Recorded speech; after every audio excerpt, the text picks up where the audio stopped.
Hi, I'm Dr. Sharon Schutz, and I'm here at the Dream Center in Conroe, and we're going to discuss today some of the things that got the Dream Center started, what it does, who it ministers to, and how it came to be. So I'm sitting here with Shannon Nelson, the founder, and Brittany, and we'll get into Brittany's story in a few minutes, but I want to talk to you, Shannon, and I want you to tell us a little bit about how this vision started and what's going on with it, what you do. Many years ago, I was in an abusive relationship, and I didn't know how to get out of it. Like most women with children that are, stuck in human trafficking, abuse, addictions, and stuck in situations that they don't know how to get out of. So I finally got out. I had some spiritual moms from our church, and they helped me and gave me words of wisdom. And I just trusted the Lord, and I finally got out of the abusive relationship. Went to school, became an RN, and for about 5 years, just serving the Lord and going to school and raising my children. I married the love of my life. He came from our church, and about a year and a half later, I was diagnosed with breast cancer, given 3 months to live, and by the grace of God, He healed me. And we said, Lord, how mighty, where do you want us to serve? Where do you want us to go? How would you like us to continue in the ministry? And we'll do whatever you want us to do. And we went to Tommy Barnett's pastor school and just was talking to God on Prayer Mountain. And he said, go back and start a Dream Center for women and children. Amen. So what do you do? What do you provide for them? So the East Texas Dream Center is a one-year discipleship program for women and children. We provide the Word of God.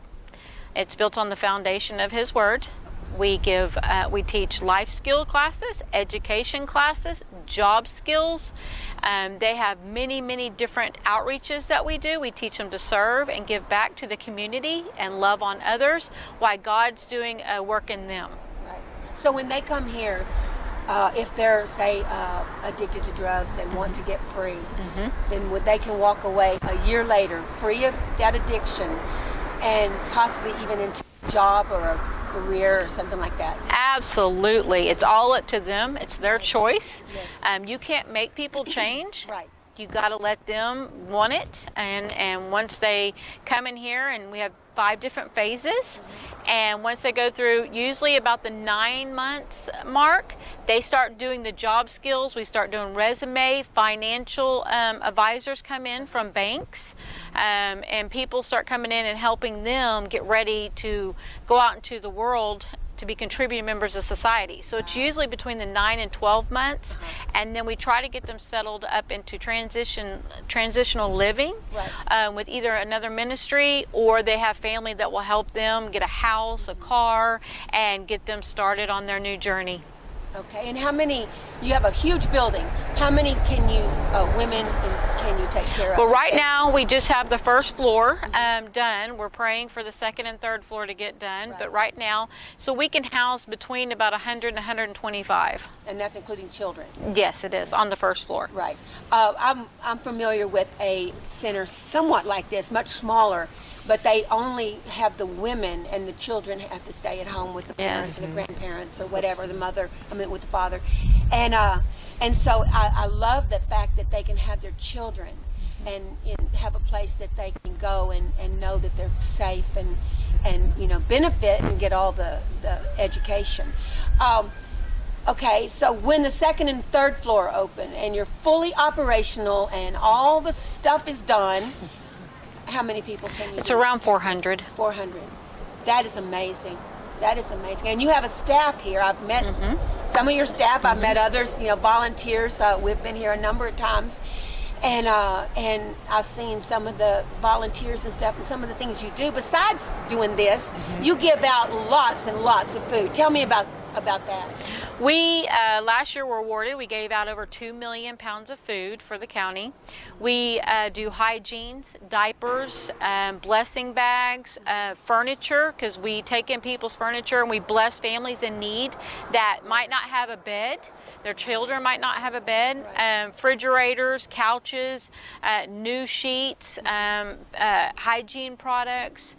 Whatever we get in, we put back out into the community and help others in need that maybe are having a hard time. So we do that. We go to nursing homes. We play bingo and go love on the people in the nursing homes. We go to Texas Children and pass out angels. We go to the Ronald McDonald House and provide meals for families that are there that don't have any money. We go and do washateria things where we go and love on families that maybe can't afford to wash their clothes. Right. We help them doing that. We have one of those scheduled for tomorrow, actually. We do. Yeah. Right across the street. So we believe in finding needs and filling them, right, and finding hurts and healing them, and taking the focus off ourselves and going out there and loving on others. How many people would you say since you started, not counting the food giving away, but the different ministries, how many people since you started would you say that you have reached as a ministry?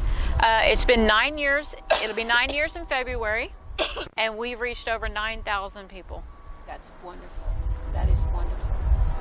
Well, I'll tell you, I'm very impressed. Like I said, we have been here before. It's amazing what you do. And so now I want to talk to Brittany for a moment. Brittany, tell us a little bit about yourself, how you came to the Dream Center, and what you do here. Yes, ma'am. Thank you. I actually was at a really low point in my life. My children and I had been separated. And I know I was saved when I was 10, but I always felt the calling on my life or to return to God, mm-hmm, and to do something for Him. And so I decided to get on the internet when I was at one of my lowest lows, and I looked for a faith-based discipleship program, because I knew that, I didn't get into the situation I was in overnight, and I wasn't right, going to get out of it overnight. So I was willing to make a commitment to something that was not selfish for a change.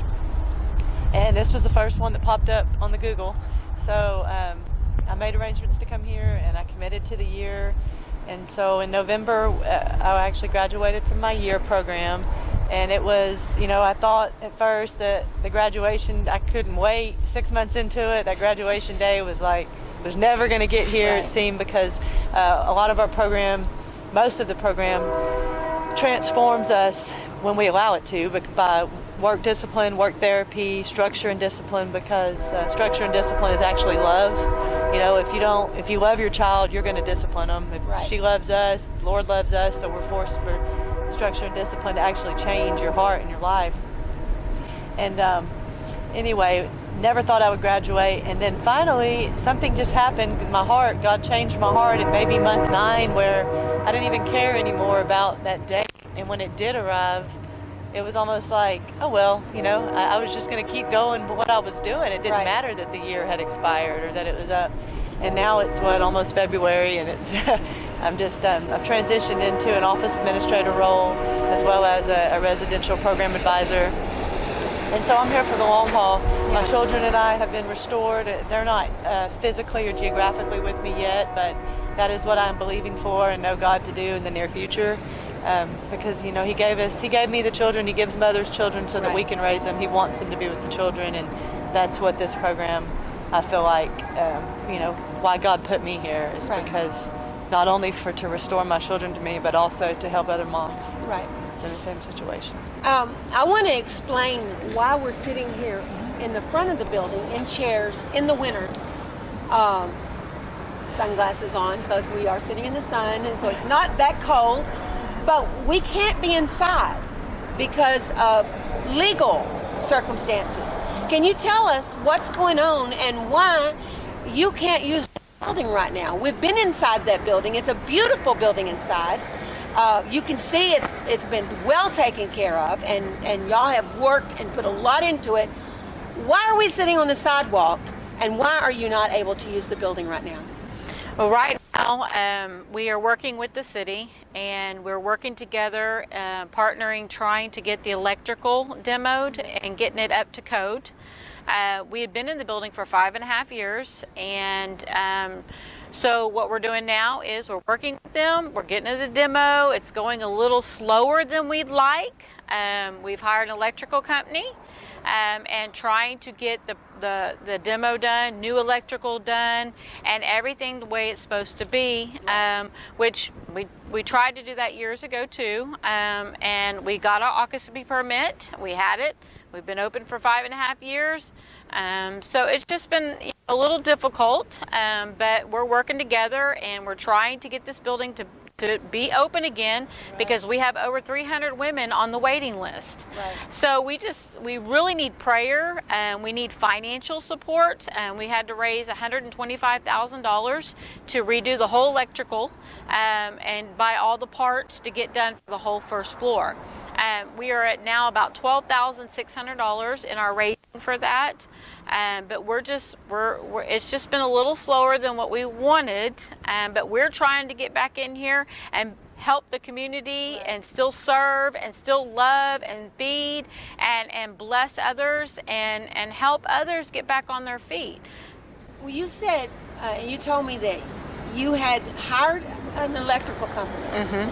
They were in there doing the work that they were hired to do, and the city came in and stopped them. Is that what I understood? They tried to stop them. They Right. came in and they tried to stop them from cleaning up the scraps that they were trying to get cleaned up. Because what happens is they took all the copper out, and we've had a few break-ins in the Dream Center why people are not staying here, Right. and they have stolen some things. So the electrical apprentice people were trying to get all the scraps out to take it before someone broke back in and stole it. Right. And so someone had called the city and said someone was in here, and they were told to leave, and then they said we have a permit to be here to get the scrap out of here before someone comes in here and steals this and sells it back on the streets for drugs. Yeah. We're trying to clean up the neighborhood and the community, but but anyway, they ended up letting them stay here, but it seems that it's always something. When I look around this place and I look around this neighborhood, I can see that you guys have a very clean environment. You take care of it, and it's a very impressive place. And We I just know- try to help and love and bless and just be the hands and feet of Jesus. Well, you want to give your phone number and the address here and how people can reach you. I know you have a website. Sure. And so people can reach you. Maybe somebody will want to donate finances to Yes. getting things going. Maybe they'll know somebody that they can Right. can reach out to maybe help Right, and grease the also- wheels or get the doors open or whatever needs to be done to Right. get this place. Because I know that you're still doing the ministry. We are. Out of your homes We and out are. of the homes of others. We are. And that makes it so much more difficult. But I know you haven't stopped doing God's work. We have Just not. because you don't have the building That's here. right. It's just at a different location right this. now. We're still doing the work. Right. 7 days a week. We're still continuing. It doesn't matter the address, Right. but it's a lot easier to do it where God planted us. Right, and absolutely. we have the building and the land. If you want to. Yeah, so they can contact us by phone at 281-601-6800 or via email info@easttexasdreamcenter.org, all spelled out, all lowercase. I guess that would be it, right? And we just And your website. Oh, which and the is same. website is also easttexasdreamcenter.org. And I will put along the bottom. Awesome. So that it'll be available. We just want to continue doing the Lord's work, and we just want to continue to go out there and reach, love, and serve others, and bring them back in to do a discipleship program so Right. they can go out there and be contributing members to society Absolutely. and have jobs that they can support their children, have the job skills, the life skills, and have a relationship with God to break the generational curses that have been Right. put on each family that don't know how to do the things because they weren't taught. A lot of these mothers, they weren't taught to do this from their parents. I know. And what's so sad is they don't understand how to do it, and they get frustrated. So what we want to do is we believe that the mother and children should be together so that they could work together Right. healthy and be taught together through love and nurturing at the same time, at teaching them both how to do the life skills and the nurturing between the mom and the children. And that strengthens the whole family. It strengthens the whole family. One thing in Creates the family. counseling, you know, I've counseled kids, mostly older teenagers, parents, families, but the one thing you want to do is get the entire family together. You do. On the same page. You do. Because what happens is that it reinforces Right. with the mother and the child or the children, so that when they go out there, they already know how to live. Right. It's so it just takes care of the whole family, and then you bring the grandparents or the husband in, or the boyfriend in, and you do it as a group, and you teach them also how to work together to be better together. Right. Yes. Well, thank you so much, ladies, Thank for you. sitting down with me, and I'm really looking forward to thank you. getting this information out. Thank and you. We working with you, appreciate. and you know, maybe we can get some news out.